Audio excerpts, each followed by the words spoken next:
All right, guys. Wow, it's been overwhelming almost for us. We launched the Chilao pedal in April of 2020, and over the years we've learned how to basically, I think, build a better pedal. And Collin here, as he's been assembling for the last probably almost 2 years now, he's like, I got an idea. I got an idea how we can make it better. I got an idea how we can make it better. So we listened to Collin and we listened to feedback from customers and our riders. And Chilao SS was born. And you guys have seen it. Probably you've seen the video. I'll let the guy that really thought about this bearing preload idea talk about it. But it's been so exciting. I think from the get go, the launch when we did it April 1st was like 2024. Today, like 10 days ago. It's just been crazy. We thought that people would really like what we did. And that's an understatement. A lot of people are misunderstanding how the spring works. What are you doing there? There's no way this is an April Fool's joke, but it's not an April Fool's joke. We've been working on this system for over a year.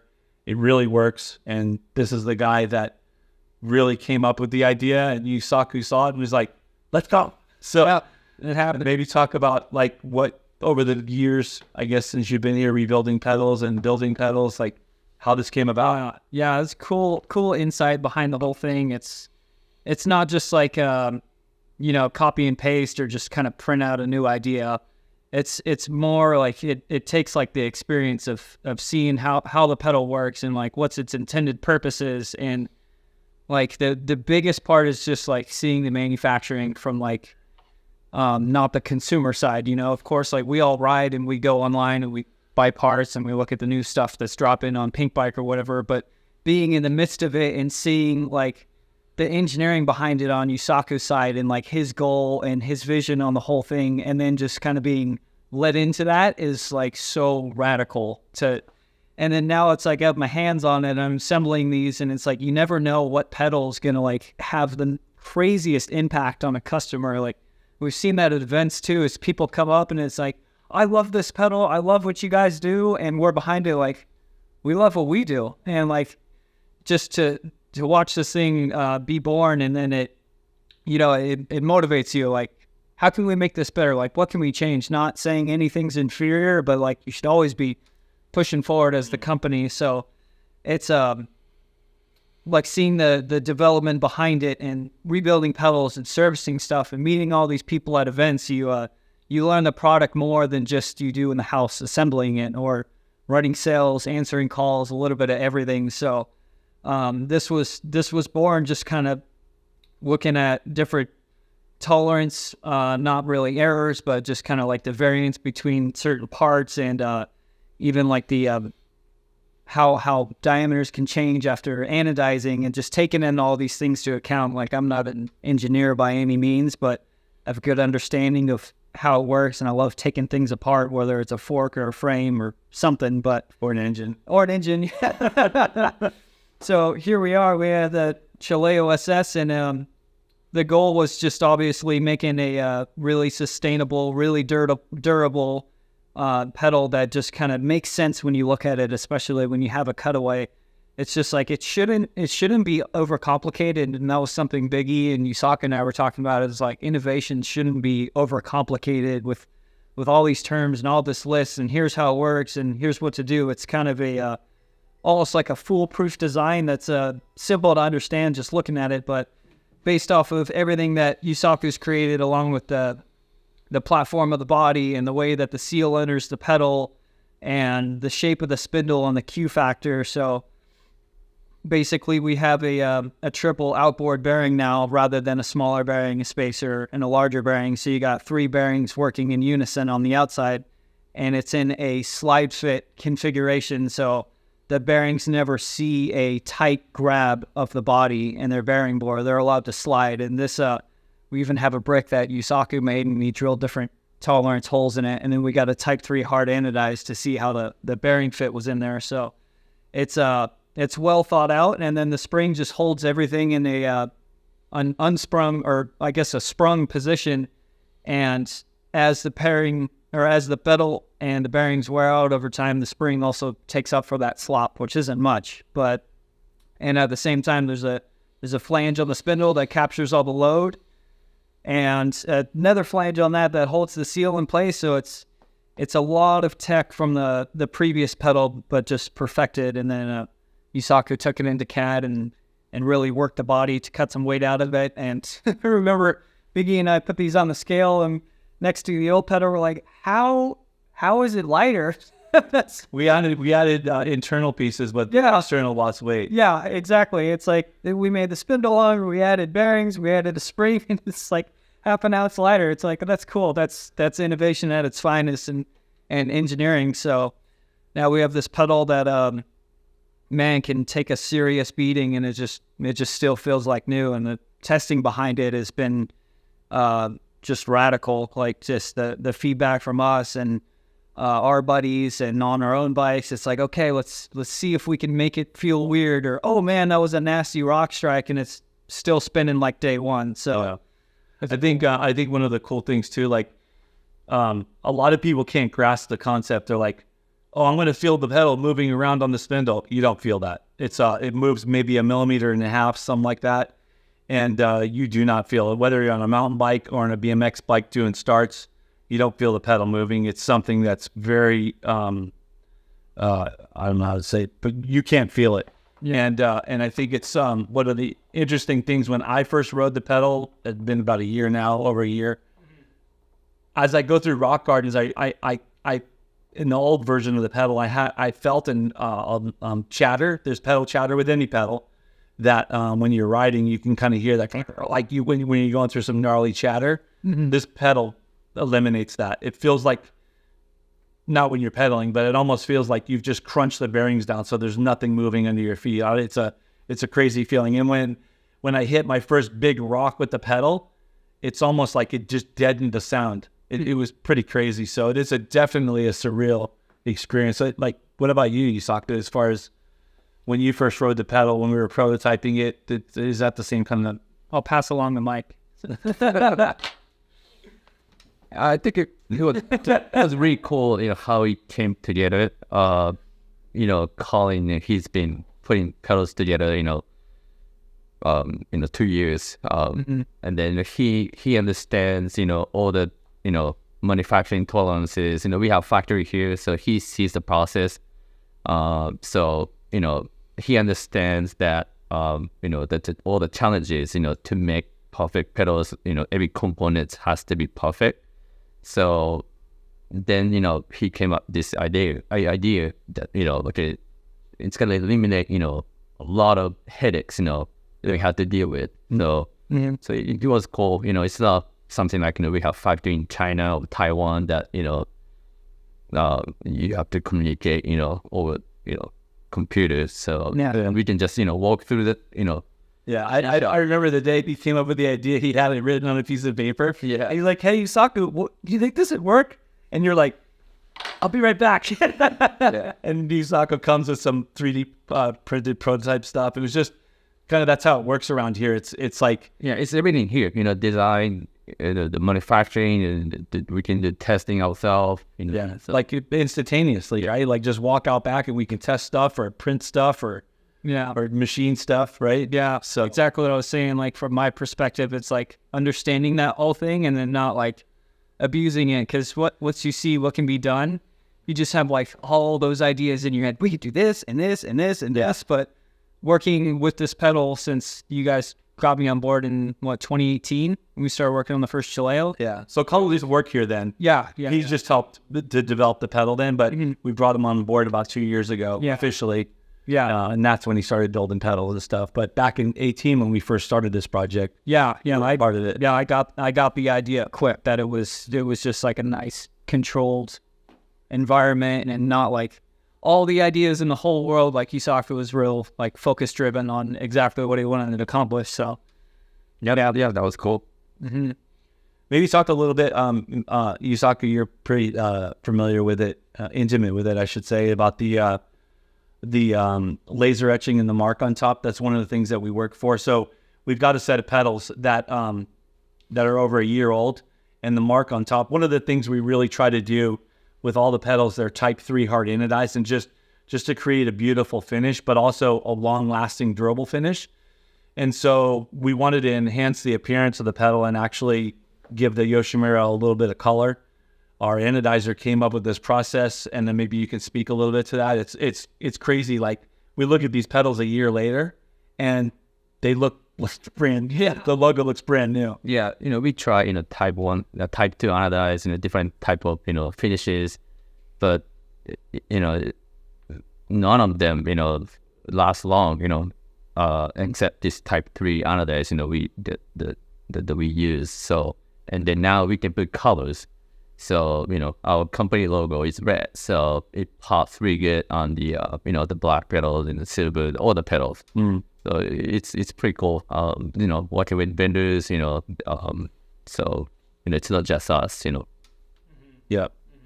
Collin, maybe explain a little bit too, just go back into the inside of the pedal, why you felt it was appropriate to go with 3 large bearings instead of 2 small ones, or maybe think about tell them why we came up with that. That's right. I remember that now. I remember that our first idea was adding a second bearing, a smaller bearing, and then a spacer, and then the larger bearing. And I was just like, okay, what's going to be the most durable? Because then again, I'm trying to understand the process and the machining, etc. Start to finish before I just go start pounding on Yusaku's door. I have an idea. So it started as something simple. I'm like, but there's like a variance and a tolerance with that spacer down to the hundredth of a millimeter. And it's like, wait, what, can we just like eliminate the spacer and just do bearings instead? I'm like, 2 bearings would be cool. I'm like, 3 would be better, right? I mean, the more the merrier, obviously not 4, but you think of it from the manufacturing standpoint, like Yusaku was explaining to me at one point, is that end mill can go in there and just make that finished bore, and that's it. It doesn't have to do multiple different bores for different bearings and different sizes. So it's quicker on the machine, and obviously the bearings in their configuration, it's like we were mentioning earlier, it's not a tight fit on the bearing. It's a slide fit. Obviously there's no play. They fit in there just right. So the load on the bearing is like, I want to say eliminated because it's still working as a bearing, but it's dramatically reduced, the load on the bearing. So you can accomplish more with 2 or 3 bearings in this configuration than you could just fill on the whole pedal with bearings. So yeah. And I think too, looking at the pedals that we open up that are a year old, and they spin, and they're like the concept worked, right? Yeah. We're looking at these pedals a year later, and it's like they spin like they're brand new. So mission accomplished there. Maybe just talk a little bit about the new pin that comes with the pedals. We've been shipping the new pin with the old pedal, but we're really emphasizing the new pin on the new pedal. Maybe talk about going to, which one of the things we do not manufacture here is the fasteners, the pins. So we have a local source that's really close to us that's doing it. Yusaku basically drew our own screw up, and hey, how do we fix this, or how do we make this fastener, this pin better? Yusaku did that, went to a fastener manufacturer, and we've got I think a really, really enhanced pin. Yeah. So, I mean, Yusaku, I know you were doing the engineer drawings, and maybe share on that a little bit, but I know that the color was a big thing. It was like, how can we get more color from the pins? And the idea at the start is like, can we just get the pin custom made and then have it anodized afterwards? And then that controls a lot of the demand for the different colors too. So, and then one of the things we've been seeing too over time with the old pins is the dome of the pin, the head was a lot shallower. So Yusaku enhanced that, made the dome a little bit higher, went to a 3 millimeter Allen head with it, so less likely to strip out, right?